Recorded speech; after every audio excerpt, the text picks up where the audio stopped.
This is Investor Perspectives. I'm the host of Investor Connect, Paul T. Martin, where we connect startups and investors for funding.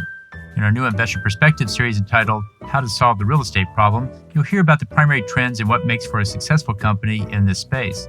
As the COVID pandemic passes, we emerge into a new world. The real estate space is now undergoing tremendous change as we shift to a new normal way of life. Work from home and the shift to work from anywhere is changing the real estate market. We have investors and startup founders describe the changes coming up. We hope you enjoyed the show. Interested in raising funding for your startup? For your next fundraise, consider 10 Capital Syndicate Platform, an online portal using a special purpose vehicle. The Syndicate Platform allows for online investment and access to over 12,000 accredited investors. Log into the 10 Capital Syndicate Platform to find your next investment. To learn more, go to 10capital.group/SPV. Our first guest is Kai Hatharamani, Chief Investment Officer at Casora Group. Casora Group is an award-winning multifamily-focused real estate investment firm that specializes in providing better homes for better lives throughout the United States Sunbelt region. They look for multifamily, student housing, and senior housing investments for their family office, high net worth, and institutional clients. Kai, thank you for joining us. And so what makes for a successful company in this space working in real estate? Oh, man, that's a great question. I'd say it comes down to fundamentals. Do you have the right team in place? Do you have operational excellence? The track record? Is the company capable of executing and delivering on its business plan? That's sort of some of the fundamentals for that. But there's more qualitative part, which we all intuitively understand, right? It's the head and the heart idea. Does your company have a vision? Does it really have a purpose? And does that get your employees excited about the vision and the purpose of the company and what they are coming to work for every single day, right? So there's that. And then there's the culture, there's the values that you have in the company. And I think there's also social norms that are changing. Like as we've seen with sort of Black Lives Matter, there's a much heavier focus now on DEI and ESG, environmental and social governance, and sort of equality. All of those concepts are coming in and coming really front and center in at least in the real estate space. Our next guest is Brent Bowers, CEO of the Land Sharks. The Land Sharks program is advanced online training that shows you how to build an income-generating machine that generates passive income on autopilot. Attracting an avalanche of sellers dominate this hidden real estate niche, which has virtually no competition. Stop dealing with desperate sellers, create a lifestyle business that practically runs without you, generate true legacy wealth without being a landlord and dealing with tenants, toilets, or termites. Brent, thank you for joining us. And so what do you see as the primary trend in the space today? You know what? I feel like the trend is still going up. It's still if you ask me if I could draw a line for you here, and I know you can't see it on the video, but it's just still ticking up. And it's almost like everyone's thinking, oh, well, it has to have leveled off. Not in my mind. I see that, we build around, and don't quote me on this, about 26 million homes over a 10-year period. Well, the last 10 years, we've only built about 6 million. So that tells me we're 20 million houses short. People are living longer. Medication has gotten better. So people are needing more places to live. So at the end of the day, you can't just take a time out for 10 years and hardly build any houses. So we're seeing that shortage now. And I'm 35 years old and the world has doubled since I've been alive. Probably. So basically, we just had a gap in building stock and now we're trying to play catch up here post-COVID. Yes, sir. And probably the worst time because now all these shortages, lumber shortages, I'm doing air quotes.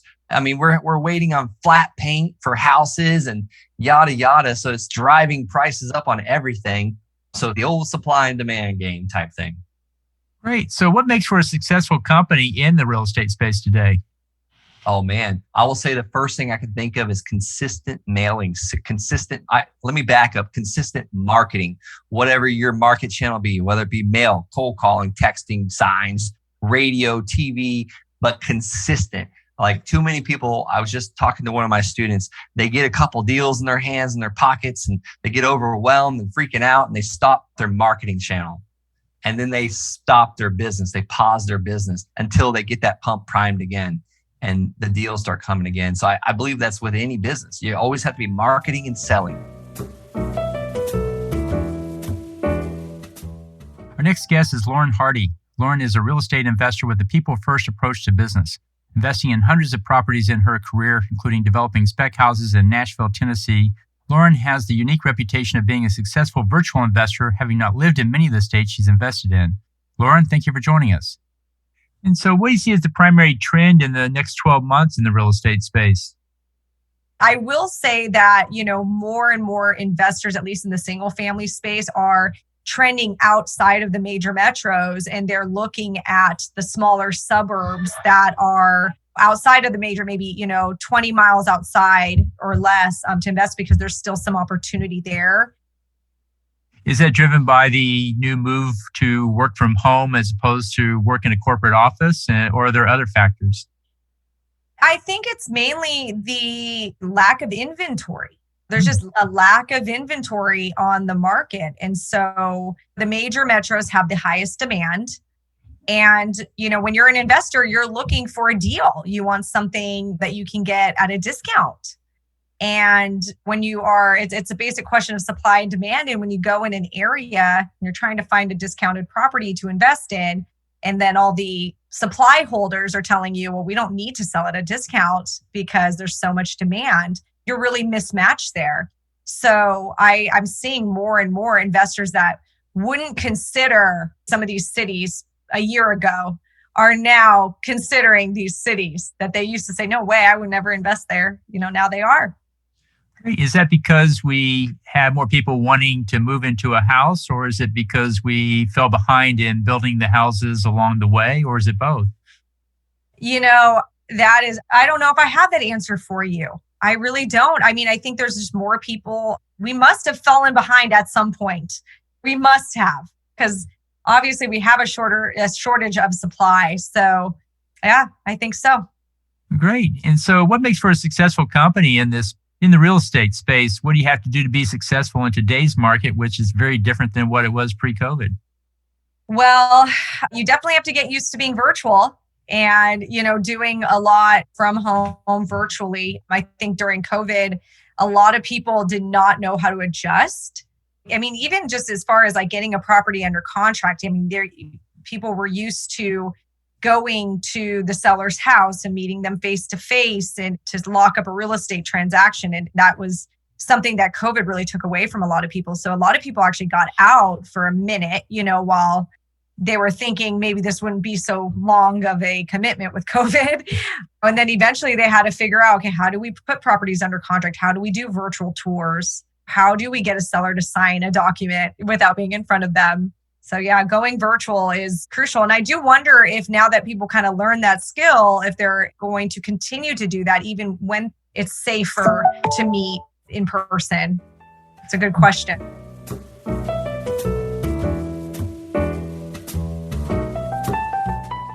Our final guest is Wade McCauley, founder and CEO at Realty Hive. Realty Hive is a proven global real estate platform that pairs intelligent digital marketing with strategic time-limited events to connect buyers and sellers from around the world faster than ever before. After working with financial institutions and even the federal government, Realty Hive revamped a retail version of the product to bring solutions to consumers and agents. Wade, thank you for joining us. So what is the primary trend in the real estate space going forward? What are we going to see? I do think there is going to be, it's a matter of when it all hits. We do a lot of work with banks across the United States yet, also helping them move their inventory. And there is definitely foreclosures that are coming that have been, in a sense, stalled because of the COVID crisis. And eventually something's going to have to happen with those. We look at backlogs in commercial real estate and in residential real estate. And there's quite a number of backlog properties that will probably hit the market eventually, although that's been very much slowed down because of COVID. And hopefully they don't all have to go into foreclosure, but there will be a pretty big swath that is going to come through in both commercial and residential. I do think the market is going to easily be able to absorb all that because of the demand. So I don't think you're going to see a downward trend at all on pricing. I do think it's going to even off and not keep at that accelerated appreciation rate that we've seen over the last couple of years. We're starting to see that already. So I think, and in a sense, I almost hope that we're going to probably move into a little bit more normal market over the next 12 to 18 months. So what makes for a successful company in the real estate space today? There are certainly great real estate traditional companies that are growing through acquisitions and growing through growth through recruiting of agents. But the one thing that I think is going to happen in the industry as a whole is that it's going to get a little more segmented from the aspect of you as a seller. If you were to put your property on the market and go with an agent, it's kind of a package process, right? You list with that person and you kind of walk away and expect that they're going to handle every aspect of that transaction, meaning marketing and the local laws and the customs and selling it and negotiating. And where we come in and where we see our niche within this industry is that we are really, really good at marketing properties. And typically, agents are very good at the local and the negotiations and getting the word out locally. But if a property needs more than that, they have to turn to an outside source.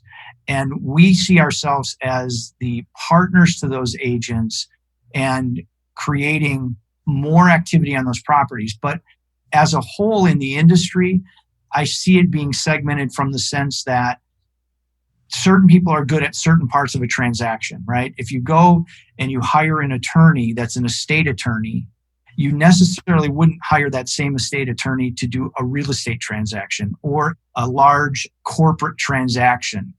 So we see ourselves fitting in really nicely. And I think the model has proven itself in this sense. In the last 27 months, we created $3.6 million in revenue by being specialists in that transaction alongside the agents. Thank you for joining us today. As always, be sure to leave a review, subscribe to this podcast, and share it with others. Let's go start up something today.